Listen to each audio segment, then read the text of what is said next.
Welcome to the Advisor Growth Experts YouTube channel. My name is Patrick Brewer, and we're going to be trying out a new series. In addition to the practical marketing, acquisition type of content that we create on the channel, which is more of like a prescriptive process on how to grow and the things that you would need to do in order to move the needle at the ground level, I want to talk about things that I'm doing strategically to move my own company forward. So this is kind of like a build in public type of segment where I'm going to talk a lot about my wealth management firm, Wealth Plan Group, and how we're moving from ideally a $2.53 billion firm upwards of 30 plus billion over the next couple of years. So I know that sounds like a lofty goal, but I do think it's possible given the trends in the industry as it relates to inorganic growth, the number of advisors needing help with succession, the number of advisors who kind of feel like they're out on an island right now and they'd rather collaborate and build better outcomes together, and even some opportunities for organic growth if you know how to apply marketing in the right way. But before I get into how this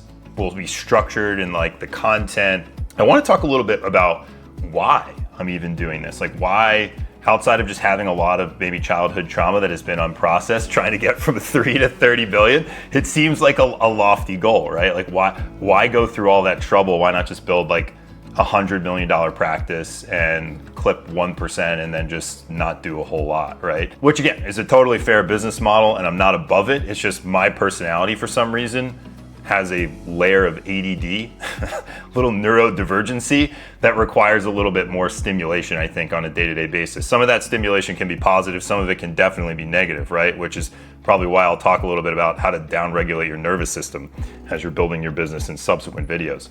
But I want to talk a little bit about like how I got here, a little bit about my story, because I think that'll help set the stage for the content that's going to follow over the next, hopefully, couple of years, and then also give context to some of the other practical strategies and things that I'm sharing out throughout my the rest of the channel. So I got my start actually in asset management. I started at Vanguard and moved over to Dimensional Fund Advisors. But I got my start at Vanguard in 2008, which was I know that you remember this. If you're an advisor, you remember these days where people were just calling and losing their minds. Their accounts had dropped 30, 40% overnight. And my job, being 2 months out of school, was to counsel them about the 30% loss in their retirement accounts. And it was a humbling job. Like I took 100 phone calls a day, and I'd say I was only successful in maybe, let's say, helping 5 to 10% of them by talking them off the cliff with this decision. And what I quickly realized is I didn't have any level of trust with these people. There was no way I was going to build it in that 20 to 30 minute conversation that we were going to have. And it got me started down the path of realizing that there has to be a better way for these people to get help, because I was reading all the praise about Vanguard in the press, and everyone's like, oh, Vanguard's amazing. It's like low cost provider. You can get an ETF for like 10 basis points, set it and forget it, freeze yourself in an ice block, wake up at 65, you're a millionaire. And then the reality of my situation was like I was taking 100 phone calls a day from people who were melting that ice block and just throwing themselves into the depths of retirement hell by selling their accounts at the absolute worst possible moment. So it made me realize like there is another path. And that's when I started to get into financial advice and realizing there was these people, financial advisors, who could actually talk to clients and build relationships with them and help them achieve better outcomes. So I started kind of putting the feelers out, and this was years ago, it was like 15 years ago, and ended up working for a company called Dimensional Fund Advisors, which was at the time headquartered in California, but had since moved their headquarters to Austin. And I moved to Austin from Philadelphia, and I loved it. I worked for DFA for 3.5, 4 years, kind of moved my way up pretty quickly from like an associate position where I was just running around the halls, like asking all the directors like for the work they didn't want to do, because I was kind of a psycho moving from the East Coast down to like slower Austin. And worked my way up pretty quickly, ended up being a director, flying around the country, meeting with advisors, probably like you, talking about capital markets, practice management, all the different things that we struggle with day to day as a financial advisor. The problem was that I actually didn't have any real experience in that seat. All I had was my learned experience from the other people at Dimensional and my time at Vanguard. So eventually I got a little bit stir crazy. And I think that's part of, all of us as advisors probably face this decision at some point, especially if you're more on the entrepreneurial side, starting your own RIA. you just kind of feel like you can't work for anybody else. And like, I look back on that decision around leaving a very stable career, making a couple $100,000 a year with very clear path to progression into at least a quasi leadership role. And then I'm questioning, I'm like, was that worth it? And I think it's not even a question of was it worth it or not financially. It's just I could not be in that environment any longer. So I'm sure if you're sitting here watching this, you're probably similar, taking the less traveled path of entrepreneur business owner. But I ended up, and this is the long-winded version of my story because I think the context is going to be helpful for a lot of the content that follows. But I ended up buying an RIA out in Sacramento, California with some capital partners who were my prior clients, prior financial advisor clients at DFA. And the plan was, and I didn't have any experience, I just kind of sourced the deal. It was a great practice. The guy was in his early 70s, really good guy. His identity was like pretty tied into the business, which we didn't really realize at the time. And my role was to be, boots on the ground, sweat equity. Like, I got a certain percentage of the firm. I moved out to Sacramento and I started to kind of change things in the business. But I ran into a lot of challenges, right? My prior partner whose family put up the money, he brought in his brother who I had never met before. And that became my new business partner as he went to go start a different venture. So I was left with a business partner that I never met in an area of the country that I was not from, in an office that didn't want me there, trying to fix everything so that we could get a return on our investment. And it didn't feel right. After about 9 to 12 months of, banging my head into the wall, trying to change the CRM, trying to, move us from an office where we had 2 working typewriters into like a more paperless environment, I just kind of threw up my hands and I was like, this is not going in a direction that's going to be accretive for anyone, myself, the people in this office, or, my new partner. So I ended up selling my shares in that business and I ended up moving back to Austin, Texas. And at the time I didn't know what I wanted to do. I kind of figured, let me take a little bit of time off and, explore some other opportunities, and maybe my career is not supposed to be in wealth management and financial advice. So I started a business in an industry that is somehow shadier than financial services, Medicare insurance. And I met, long story here, I'm not gonna bore you with all the details, but I basically met a friend of mine. His dad sold Medicare insurance, and he was explaining to me the process that he walks people through in order to recommend the right health insurance coverage, the right drug plans. And I'm sitting there, I'm like, I think this can be automated. I'm pretty sure all of the things that you're doing in Excel and otherwise, you could write a fairly simple script to pull all that data together and then recommend the right coverage for somebody turning 65. So that's kind of the path I ran down. It was like that WeWork era where everybody was an entrepreneur. I still remember the WeWork office opening in Austin, and the CEO or founder, Adam, whatever his name is, came in. He was wearing no shoes. He's dumping champagne in people's mouths. And I just looked over to my friend who was at the party with me and I'm like, there's no way that this is real life. And this thing is gonna melt down at some point. And I guess I was right there, but I was also right in the fact that this is not overly sustainable, because my business wasn't sustainable. I had a couple developers that were working on pulling together the data to put together this Medicare quoting tool. And what I didn't realize is when you get into these industries that are affiliated with the government, right, Medicare.gov, there was one data provider that had all of the rights to the data, and they were the one who created this front end tool on Medicare.gov. So I finally tracked them down through LinkedIn, and I figured out who this company was, even though they had no public website. Got this guy on the call, and he immediately was like, "How did you find me?" And I'm like, "I tracked you down through these people." And he's like, "Well, you can't get access to this data." I'm like, why? He's like, "Well, we have exclusive contract with Medicare.gov. We can sell you an API call for ridiculous amount of money, or you can leverage our front end tool." And I'm like, "Well, that's the tool I'm trying to redo." And he's like, "Well, then you can't." So I basically pivoted that. At that point, I was like, all right, well, my Medicare business is done. I need to figure out a way to salvage this. So I was scrambling. How do I turn this engine to help people turning 65 get the right Medicare coverage into something useful? ended up pivoting it into lead generation. And this was probably around like 2013, 2014, maybe a little bit later. I can't remember. I feel like all the days are blending together now after COVID. So I have no idea what year this was. This is definitely more than 8 years ago. And I started running workshops for Medicare insurance agents, and I was essentially doing online marketing to drive people through webinars, through different sales funnels, and match them with a Medicare insurance agent that was in their area. And it ended up going pretty well. Like, I learned a lot about digital marketing. I was spending a lot of money on Facebook, and I ended up kind of selling that business off to an FMO just because I could not deal with the Medicare insurance industry anymore. I'm sure, again, if you're watching this, you're used to dealing with insurance carriers, and oh my God, on the Medicare side, it's literally death by 1,000 paper cuts, so don't get into it. After that, I finally felt like, okay, the sting had worn off from Sacramento, so let me get back into the wealth management business and see if I can build an RIA and build an actual business that can help people get the financial outcomes that they deserve, that they're looking for. So I started SurePath Wealth, and this was, about 7-8 years ago at this point, and grinded it. Like, if you're watching this again, the grind from 0 to 20 million is next level as far as what's required to get there.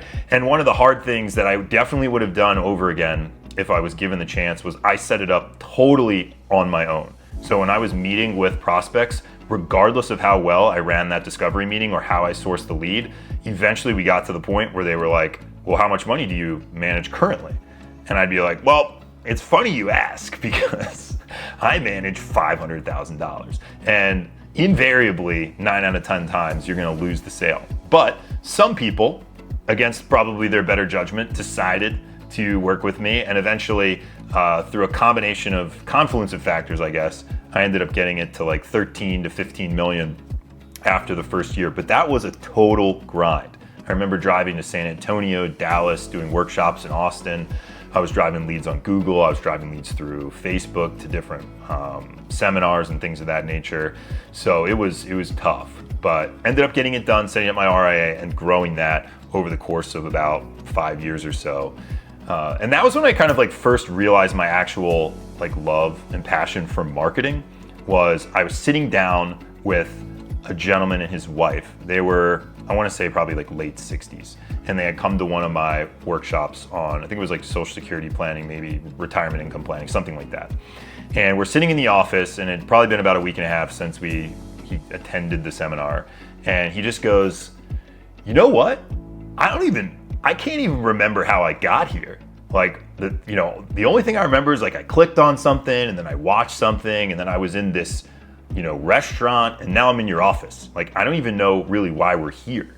And he didn't know how much that like spoke to my soul in the moment, but the idea of getting someone who doesn't know you to do all of these micro actions that move them to the point of having a real conversation, to me, was one of the most fulfilling things I could work on. And, I just looked at him and I was like, thank you. That's one of the biggest compliments anyone's ever given me. And I think I confused the hell out of him because he's like, I didn't expect that. But in my mind, that was a huge compliment. So I really just focused on the marketing side over the next couple of years, growing my RIA. But I had other advisors, after I got it to a sustainable level, run the discovery meetings using my process and then work with the clients. So I ended up building it to a little over 100 million in a couple of years. Yeah, I mean, it was a grind the whole time, but it got a little easier once it got to 30 to 40 million, because you start getting referrals, you start having a little bit more momentum. And I think, to go back to my point about having zero in AUM to start, one of the things I would have done differently is affiliate with a company that had multiple billions, because the 10, 15, 20%, even 40% rev share that you're going to pay, whatever it is worth the initial brain damage of losing tens of millions of dollars for people going with other advisors or just not feeling comfortable moving forward. So I built that RIA, and then I ended up starting a consulting company. And at the time it was called Brewer Consulting, because I had no idea if it was going to work, but I basically decided, hey, I've got a lot of really good ideas, I think, and IP around marketing and lead generation and sales. Let me see if other advisors are like struggling with this part of their business. So I ended up promoting a few landing pages, a few different offers, and it accelerated. There was a lot of people who were interested in growing their business in a way that felt, sustainable, that they could have an impact on people's lives and not feel weird, awkward, pushy, salesy, selling products that they didn't resonate with their belief system. So I grew that company, and that was great. It was like 4 years. I think I lost myself in the initial grind of being an entrepreneur. There was definitely times where I just went totally outside the bounds of what was reasonable as far as the amount that to the extent that I committed to work. And I think I sacrificed a lot as far as health, relationships, my personal life. Like the gas tank was on empty for at least 1.5 years at certain points in my journey. But I think it's just one of those things you have to go through, at least initially, or I had to go through in order to get to that level, to realize that A, it's fun to build a business and it's fun to be an entrepreneur, but B, there are significant consequences if you're not willing to check those behaviors and live in a more balanced way. So around 2020, I decided to simplify my life. COVID hit. I was like, oh my God, like I've got 2 companies, they're both growing. I'm not really sure how to deal with all of this. I've got like 17, 18 people that work with me now that depend on me. And the business was going up, but there were just challenges, right? Especially with COVID and our marketing business. It was dicey. So I ended up reaching out to a couple people that I knew in the industry at the time and had some really good conversations about somebody potentially acquiring my business or businesses or creating a joint venture. And I ended up going with a company called Wealth Source. And it was a good 3.5 year run. Our goal was to, and this has always been my goal, I guess, just kind of to roll it all the way back to when I was in Sacramento. The acquisition that I did in Sacramento, and sorry, I kind of think while talking, so some of this will be a little bit all over the board, but in Sacramento, my goal was to build a national wealth management firm to control the experience that the client and the advisor ultimately delivered so that we could have a lot more confidence around the outcome that the client was looking to achieve versus everybody having their own flavor all at once and then making it impossible to scale. So I didn't have a chance to do that in Sacramento for the reasons that I explained. And then with my business, I was just too small. I could only grow so fast organically. I didn't have access to capital. So when I joined up with Wealth Source, our plan was, hey, let's raise some money. We've already got a couple billion on the platform. Let's see if we can get this to a national level, kind of to the level that I'm trying to get it to now with my new endeavor, with Wealth Plan, which is an eerily similar name, but I think it makes it easier to rewrite the ending. So with Wealth Source, we did some great work. Like our platform was solid, one of the best I've ever seen. And maybe just because I haven't had that much exposure to other people's platforms, but it was good. Like we had a lot of automation, a lot of custom tools, a lot of custom development. The advisors, I think, were given pretty solid support. And we did about 7 or 8 acquisitions, I think, during my time at Wealth Source. And I was in charge of building out their corporate development program, just kind of how we're going to do M&A, along with one of my other colleagues. And then I ran marketing and kind of like all of our front end stuff, like brand, sales, all that, front end revenue generating activities. And we had a couple challenges that we just weren't able to eclipse on the compliance and just kind of legal side. I'm not going to get into details there, but it basically put us in a position where, at one point we had 7 or 8 letters of intent, like interested people that were interested in selling their business. And we were shopping this around to capital partners, and we just got turned down. And the writing was kind of on the wall at that point. So after another year of pushing through when we probably shouldn't have, we decided to turn around and sell Wealth Source.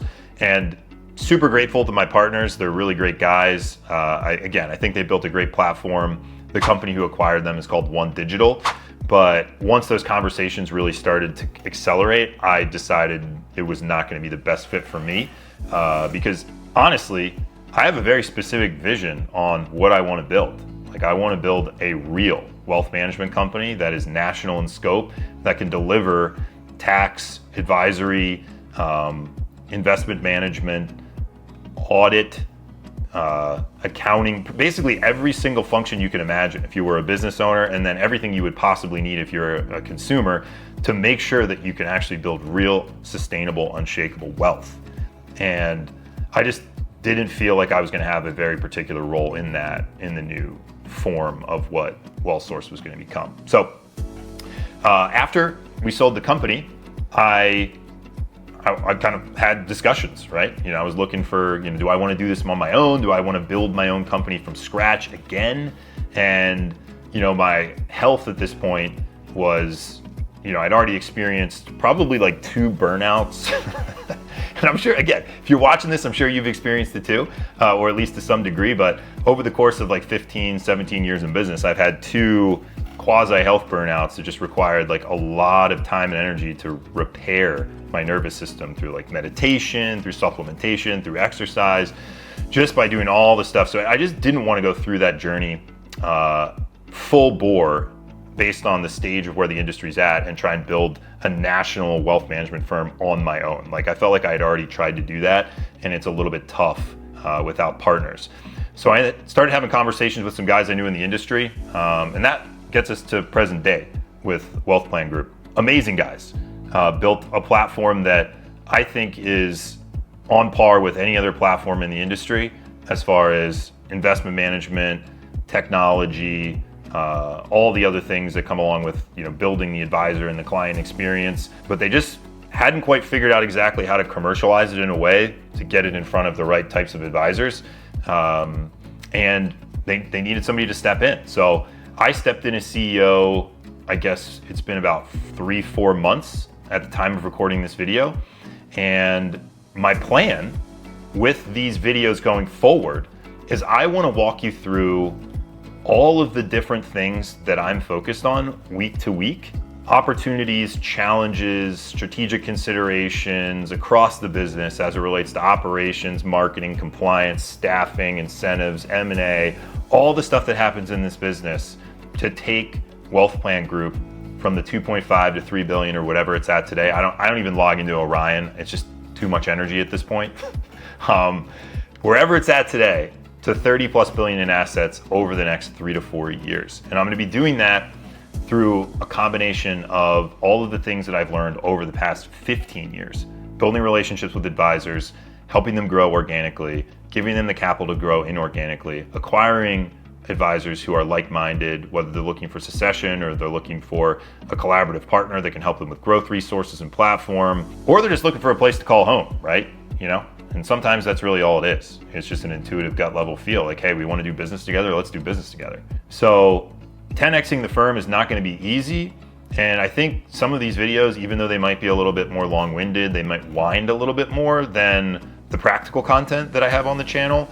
I think there are going to be certain instances where I'm able to deliver more value because the value is going to be given in the context of actually building the business.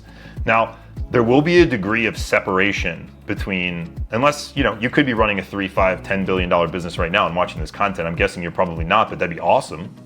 But I'm guessing there's probably going to be a degree of separation between my role and your role in the business, because you're likely going to be meeting with clients yourself, and you're going to be implementing the marketing strategies yourself. You're going to be doing a lot of these functions potentially in the business yourself. However, that degree of separation is not necessarily bad, because I can give you a look at what the next level of that progression will look like when you start to think about hiring different managers, directors, C-level people to build out your bench, to build your RIA.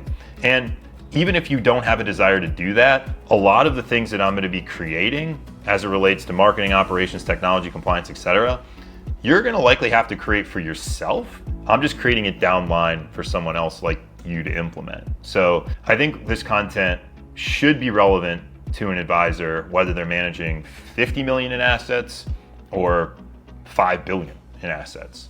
That's my hope.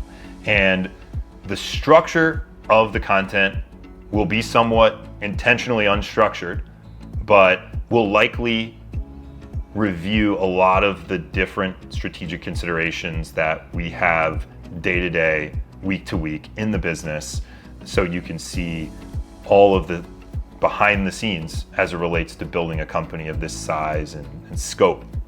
So looking forward to bringing you along on the journey. Just wanted to give you that long-winded background on me, kind of how I think, what my experiences have been to date.